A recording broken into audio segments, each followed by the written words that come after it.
The first chapter of my life started in what some might call a home, but to me, it felt more like a strict group with unbreakable rules. Dad and Mom were like characters from an old-fashioned movie. Dad was the boss, and Mom acted as the enforcer of his rules. "Sabrina, listen here," Dad would say, his deep voice echoing through our small house. "In this world, a woman listens. That's her strength." Mom would nod in agreement and add, "Your voice isn't your power. Your silence is. Remember that." I was Sabrina, their only child, trapped in their web of rules. No friends over, no loud music, and absolutely no talking back. Grandma was the only one who felt different. She lived nearby, but seemed like she came from a whole other world. Whenever she visited, our house felt lighter and less strict. One day, she came over her usual cheerful self, trying to sneak me a chocolate bar. But Dad wasn't happy. "This girl needs discipline, not fairy tales," he snapped. Grandma didn't back down. "Discipline's one thing, Dave. Crushing her spirit is another," she shot back, sharper than I'd ever heard her before. Their arguments were the background noise of my childhood, a mix of Dad's stern lectures and Grandma's attempts to bring some happiness into my life. It wasn't all bad, though. Mom taught me how to cook, saying it was the key to a good marriage. "A man wants a woman who can feed him well," she'd say as she stirred a pot, and I chopped vegetables. Dad's lessons, on the other hand, were all about obedience. "A quiet wife is a happy life," he'd say with a chuckle, never realizing how serious he sounded. I quickly learned to stay quiet and keep my thoughts to myself. School was my only escape, the one place where I could feel a little bit like myself. Even there, I was the quiet one, barely noticed by teachers and ignored by the other kids. They didn't bother with the girl, who hardly ever spoke. Then one day, everything changed. I was 15, hiding in my room as always, when Grandma suddenly burst in, her eyes blazing. "Pack a bag, Sabrina. You're coming with me," she said firmly. Dad's angry voice boomed from the living room. "You can't take her. She's our daughter." But Grandma stood tall and didn't back down. "I won't let you crush her spirit with your rules. She's coming with me," she said, her voice unshakable. Before I knew it, I was on my way to Grandma's house. For the first time, I felt like I could breathe freely. Her home was the complete opposite of what I was used to. Books were everywhere, music played all the time, and the house was filled with laughter, so much laughter. "Here, you'll learn to speak, to stand up for yourself, and to be who you are," Grandma promised. I believed her. For the first time, I dared to imagine a different kind of life. But breaking old habits wasn't easy.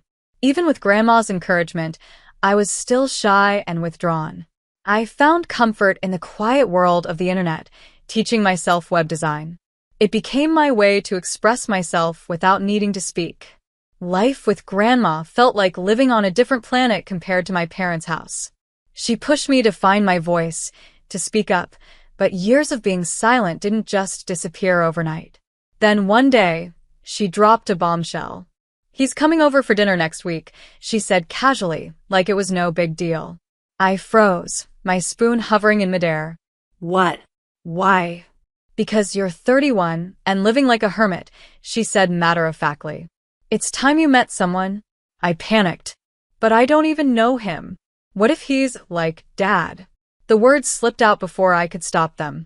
Grandma set her teacup down with a soft clink and looked at me. "Not everyone is like your father, Sabrina. I've known his family for years. He's different." I wasn't convinced. "And what if I don't like him?" I asked, my voice shaking. "Then you don't like him," she said simply. "But at least give it a try, won't you?" Her eyes softened, silently pleading with me. Against my better judgment, I nodded. Thinking, what's the worst that could happen? The day he was supposed to come over, I was a wreck. I changed my outfit 4 times, paced until I was sure I'd worn out the carpet, and even considered pretending to be sick. "He's here," Grandma called out, her voice full of excitement. I took a deep breath, trying to calm myself before stepping into the living room. There he was, standing near the door, with a bouquet of flowers in his hand. He was taller than I'd imagined, with kind eyes and a nervous smile. "Hi, I'm Austin," he said, holding out his hand. "I'm Sabrina," I replied, barely able to whisper as I shook his hand. Grandma swooped in, full of charm and warmth. "Let's have dinner." Sabrina made her famous lasagna. Dinner passed in a blur. Grandma led most of the conversation, while Austin talked about his job and hobbies, which surprisingly included a lot of outdoor activities. He seemed nice, normal even, and he really listened whenever I spoke, though I didn't say much. After dinner, Grandma left us alone in the living room, giving me a sly wink before she disappeared. "So, your grandma tells me you're into web design," Austin said, breaking the silence. I nodded, feeling a little more comfortable talking about something I loved. "Yeah, I've been doing it for a few years now." "That's cool." "I'm terrible with technology. Barely know how to check my email," he said with a laugh, a sound so easy and contagious it made me smile. We talked more after that, about everything and nothing. He asked about my work and seemed genuinely interested in my passion for design. He even shared funny stories about his attempts at cooking, most of which ended in disaster. It was easier than I thought it would be, and for the first time, I didn't want the evening to end. After a few dates, I realized I was falling for him.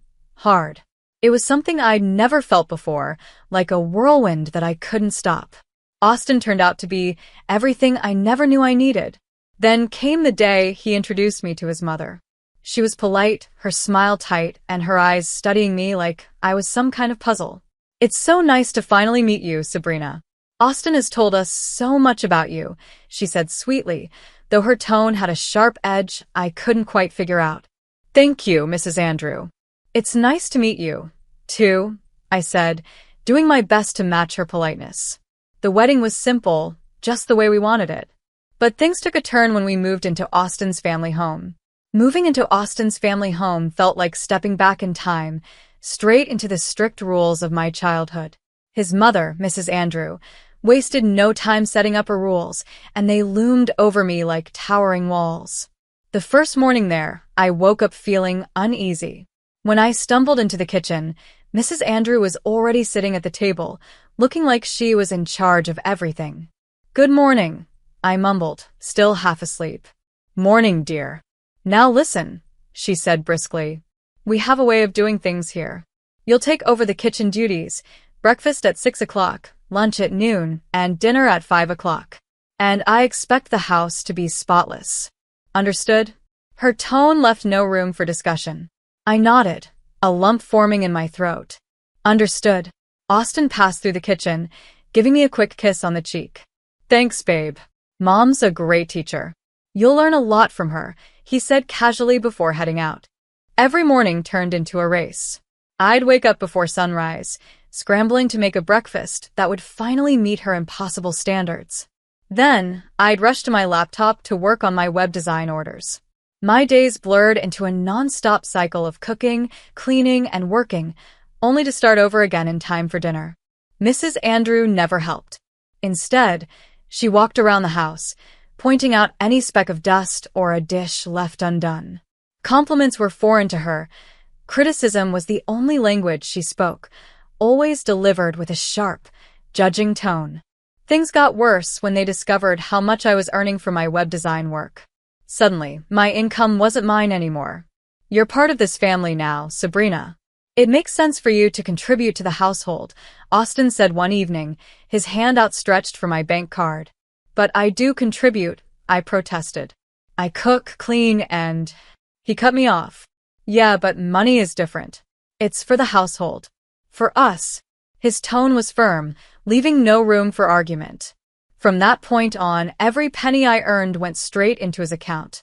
I felt like I was disappearing, piece by piece, as I lost control of my life. The money I earned from long hours at my laptop, dealing with demanding clients who acted like their websites were the center of the universe, was no longer mine. It felt like a cruel joke. I was making good money, yet I had to ask Austin for cash just to buy groceries or basic household items. "Hey, I need some money for the market tomorrow," I'd say quietly, hating that I had to ask at all. How much? He'd reply, his tone always carrying a hint of suspicion, as if I was planning some secret escape. Just enough for the week's groceries and some cleaning supplies, I'd answer, trying to keep my voice steady. He'd hand me a small wad of cash, never quite enough. It was always just short, making sure I'd have to come back to him for more. I felt tied down, dependent, and powerless. This wasn't the life I had imagined when I said, I do. I was trapped in a cycle of servitude, working hard to earn money that fueled a household that didn't respect me. I lived under the constant watch of a mother-in-law who treated me like a maid, and a husband who agreed with her every word. Months went by, with me bending over backward to please Austin and his mom, yet nothing was ever good enough. Then came the breaking point, a Friday night dinner where I accidentally overcooked the pasta. Mrs. Andrews' voice was sharp, her words dripping with disdain. This mush is what you call dinners? I stood there, feeling like a child being scolded instead of a grown woman. Sorry. It just got away from me, I said softly. Got away from you, she repeated, snorting as if I had made a joke. Austin chimed in, echoing his mother like a parrot. Sabrina, you've been off your game. What's going on? Their words hit me like a slap. I was juggling my web design work every spare moment I had, and still, they tore me down over one mistake. I'm doing the best I can, I said, my voice barely audible. But it was like talking to a wall. Best? Austin laughed, short and harsh. His tone made it clear he didn't believe me. That night, something inside me snapped. It wasn't about the pasta. It was about me, about how I was losing myself, trying to keep them happy. I turned to a web design forum, of all places, and poured out everything I was feeling. Typing out my frustrations felt like releasing a breath I didn't realize I'd been holding. One of the regulars, Jennifer, replied with something that stopped me in my tracks. This sounds like psychological abuse, Sabrina. Have you ever looked into it? Psychological abuse. I stared at the words, my heart racing. Could that really be what was happening to me? I spent the whole night reading articles and stories. It felt like I was reading my own life, but told by someone else. By morning, I was exhausted and confused when Grandma called me. I wanted to tell her everything, but I couldn't bring myself to do it. I'm just having a bit of a tough time, I said, trying to downplay everything.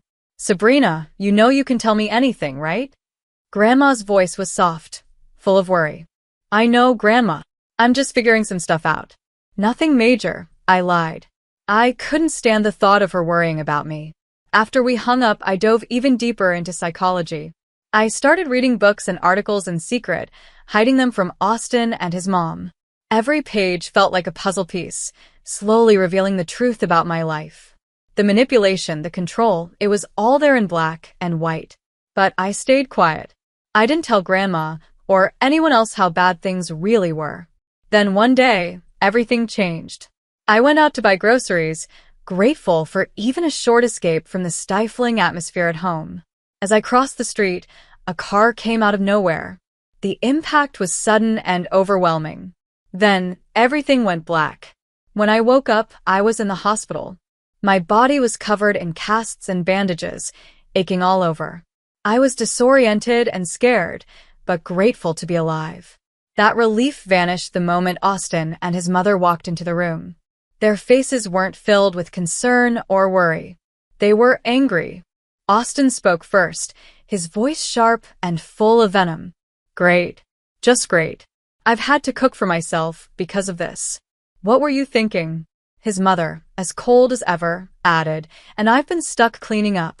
You'd better not think you're just going to lay around here forever. I stared at them, disbelief mixing with the pain that pulsed through my body. I was hit by a car. I have fractures, I said, my voice trembling. But they didn't care. Their words hit harder than any car ever could. I can't just get up, I said weakly, but Austin cut me off sharply. Excuses, always excuses with you. When will you stop pretending and start pulling your weight again? Their cruelty was almost too much to handle, almost. But something inside me, something that had been growing stronger over the past few weeks, refused to break. At that moment, the doctor walked in, his face calm and professional. Austin wasted no time turning on him. How long before she's back on her feet? We have a household to run, he demanded. The doctor looked at my chart and then back at them. She needs at least 3 months of rest. After that, we'll discuss rehabilitation. It won't be a quick recovery. Their outrage was immediate. 3 months? And who's going to pay for all this? Austin asked, his concern clearly not for me. Then he turned to me, his words as sharp as knives. If you think you're going to take it easy at our expense, you're wrong. If you're not back in a month, cooking and cleaning, we're done. Something incredible happened then. Amid the pain, fear, and disbelief, I felt a sudden clarity. And with it came a calm, steady voice I hardly recognized as my own. Then we're done. I want a divorce. The room fell silent. Austin's face turned pale, and his mother looked like she'd swallowed something bitter. She must have hit her head too hard, she muttered to him, her voice full of disbelief. They left shortly after, their dramatic exit as abrupt as their arrival. For the first time, I was alone with my thoughts and a new sense of freedom. The road to recovery was long and difficult, but it gave me something precious, clarity and a plan. A few weeks later, Austin showed up at the hospital with divorce papers in hand. His face was smug, as though he fully expected me to beg him to stay. Instead, I calmly took the pen in my right hand, thankfully not broken, and signed my name with surprising steadiness. "You'll be back," he said, his voice dripping with arrogance. "You can't handle life on your own." He left a bag with my things and my laptop by the bed, a final gesture of dismissal.